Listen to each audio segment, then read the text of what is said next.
Dave here, and welcome back to Zilog and Moto. Well, I'd say you're in for a treat today, but I'd be lying. A big, fat lie. Just a quick reminder, since the first two games reviewed here on Zilog and Moto had the same score, our review scale goes from 5 stars, which is the best of the best, down to 0, aka a bomb. This game doesn't quite get down that low, and frankly I'm hoping none of them do, but it doesn't fare much better. But we're getting ahead of ourselves. Today we're reviewing the Genesis edition of the classic board game, Risk. Everyone has at least seen versions of this game in stores, even if you've never played it, because it's been around so long. It's become like Monopoly or Clue, where the only way to have it be interesting in 2019 is to have custom license versions, like with Game of Thrones Risk, or Star Wars Risk, or even Rick and Morty Risk. How does a particular board game of a certain age translate to the 16-bit powerhouse? Well, let's take a look. So here's the game itself. Nice classic clamshell release. It still has the hang tab on the top. But later in the lifespan of the system, so it's the red Genesis border on the side, rather than the classic black crosshatch look. This is a pretty good copy from the front, but as you turn it over, you can kind of see on the back here that part of the plastic on the back has gotten ripped off, and unfortunately the inside cover has gotten bleached a little bit. It's certainly not in the must-haves for collectors, so I'm not going to waste time or money trying to replace that. It's fine just the way it is. As we open it up, we'll see the manual and the cartridge. And the manual, if I can get it out of here, the manual is pretty pristine. It's not beat up at all. Don't have any folds or anything like that. So that's nice. And as we open it up here, the warranty card is still stuck right in the middle of the manual. It's probably been there for 25 years. So that's pretty nice. Still see it like that. The manual is pretty good. There's not exactly a whole lot to explain in Risk, but it does do a good job of explaining the game. So now, after having seen that, let's get to the actual review, if we must. Risk. Yes, Risk. Look, we're talking about a list of around 1,200 video games between the Master System, Genesis, Sega CD, and 32X. So there's going to be some stinkers. And actually, after playing this game, I'm afraid there's going to be worse out there. But probably not by much. So before we go too far into this review, for everyone that hasn't played a board game aimed at kids in, the last 50 years or so, let's explain a little bit about what Risk is, so we'll all have a good understanding of what exactly the developers were trying to get onto the screen. Risk is a board game that I grew up with, and predates me by a considerable amount, as the edition of the game I grew up with actually belonged to my mom as a kid. According to Wiki, Risk was invented by a French film director in 1957 and was introduced to the rest of the world in 1959 by Parker Brothers. So essentially we're celebrating the 60th anniversary of Risk this year. How has it aged in that time? Well, this isn't a review of the board game itself, but let's put it this way. Compared to games that have come since then with similar concepts, Risk is a simplistic game that probably should stick to the 8 to 12-year-old demographic. Oh wait, I guess I should actually say what the game is about. So, Risk is a game of world domination.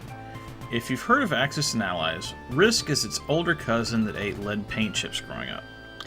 And if you haven't heard of Axis and Allies, go take a look at it because you might like it.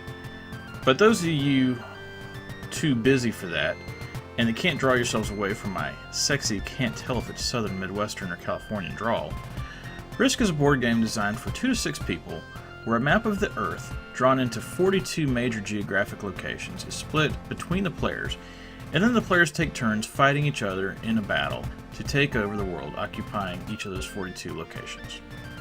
So, pretty straightforward concept, right? Well, there's a slight problem, and honestly it's an issue I never knew about growing up because, get this, I had no idea what the rules were growing up. At least I don't think I did. So the game is based around each player starting out with a certain amount of armies based on the number of players in the game. That they take turns placing on 42 locations on the map. Once all armies are allocated, play starts, and if a player takes over at least one location each turn, they get a card. Once they collect a set of cards, requiring a minimum of 3 cards and a maximum of 5 depending on the set, they get bonus armies allotted to their side that they can place on any of their locations. Makes sense, right? Because otherwise, after the constant battles each turn, you'd run out of regular allotment of armies pretty quick.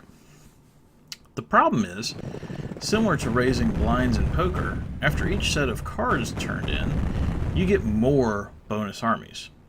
And not necessarily sets you turn in, the multiplier is set based on total sets turned in. By the end of the game, in a 6-player match I played, players were getting upwards of 120 armies to drop on the map, which, unless you do a poor job of navigating your armies around the board, allows you to essentially blitzkrieg the majority of the map in one turn. It turns the game from a strategic consideration of trying to own and protect sections of the map. Total continent ownership gives a smaller bonus of army allotments per turn, to just seeing who can stay alive the longest, because whoever turns in that last set of cards is probably going to win the game. So now that I've described the board game, here's the best thing about the Genesis version. You can play a faithful electronic conversion of the board game. So if you enjoyed the board game and have a Genesis, still stick with the board game. Why do I say that? Well, go back what I just said. The only good thing about the Genesis version of Risk is that you can play an electronic version of Risk. Everything else about the Genesis version is mediocre to bad. Let's start with the basics. The game was released by Accolade Ballistic in April of '94, only months before the Sega Saturn was due for release in Japan. The Genesis was over the hill, so to speak, and developers had figured out how to get pretty much everything they could out of the system at that point. So having said that, you'd think that the game might be among the best on the platform, graphically, or contain at least some great music tracks or audio samples, right? Maybe at least the ability to save a long-running game to battery backup, or just save the game in progress period via code? The answer to all those suppositions is a resounding no. This game feels like specifically a cash grab, using a known license to try to appeal to families and possibly parents who grew up playing the board game. Right at almost the first or second screen, you're greeted with a credit. Game developed by John Emerson, Paul McCarl, Craig Seastrom. I'm assuming perhaps the credits were broken up to where one person worked on the audio, one the video, and one on the overall game logic and programming. Either way, if you tell me the game was only created by 3 people, I totally believe it, because it's incredibly simplistic and not representative of where video games were at in 1994. This is nothing against those 3 people, but having 3 people program a game is something that would happen in the early 80s, on an Atari 2600 or an Intellivision, not on a 16-bit system. And I must say, the game doesn't seem quite that primitive, but there is nothing that says 16-bit about the game. I'd be hard-pressed to say the game could not be run on the Master System as is, with no changes. Most of the game, you'll be looking at one of 2 things. The game board, which will be one of 6 colors, depending on what team is located on which geographic region, or a simulated cannon battle that represents the dice rolls that take place that determine which player wins or loses a battle. Neither of these is impressive at all, and I'd be surprised if either showcases more than 16 colors. Maybe the cannon battle, but certainly not the game board screen. Oh, did I not mention that yet? So, one thing that the video version gets wrong is the thrill of the board game dice rolls and battles. No longer do you have the physical feel and emotion of rolling dice against another person. You simply have the computer simulating a battle of cannons shooting at one another, with no given rhyme or reason as to why one side wins or loses. That's right, the game doesn't even display the dice rolls that take place, so you have no idea how close the battle was. All you know is that some cannons got destroyed, and all by apparent acts of blind chance. The game has extremely small amounts of music, with most of the game taking place with only the sounds of cannon explosions filling the air from time to time. They did literally the least amount of work possible to deliver an audio experience to the game. If you have to play this game with some friends, mute the TV and put on your favorite band or party mix on the stereo. You will miss nothing. There is one mildly interesting thing about the game I'll mention, but even it's largely flawed. So when playing the game, you have two options. You can either play the game in classic mode or arcade mode. Now, settle down, arcade mode isn't nearly as exciting as you might think. In classic mode, you play through the game pretty much as I've described so far in the review. You can play with up to 6 players, and they can all either be computer or human. Yes, you can totally go to the War Games route and simulate a world war if you'd like, and just sit back and watch the destruction. Of course, if you did that in 2019 with a 25-year-old Genesis game, I have to really worry about your sanity. But I digress. If you're playing as a human against computer competition, each of the computer players can be assigned one of 3 difficulty levels. This means that the computer will use better strategy on the map and make moves that make more sense, rather than having you scratch your head and wonder, why did the computer leave all those armies randomly in Kamchatka? However, the difficulty you choose for computer players also has another possible use, and that involves that arcade mode I mentioned. In arcade mode, rather than simulated dice rolls determining the winners and losers of battles, you control a cannon, which shoots at enemies running across the screen, at the same time as your opponent does the same thing in a screen right next to yours. You cannot move your cannon, you can only adjust the aim of the cannon, up, down, left, and right, and when to fire as you attempt to time and aim your shot correctly at the enemy.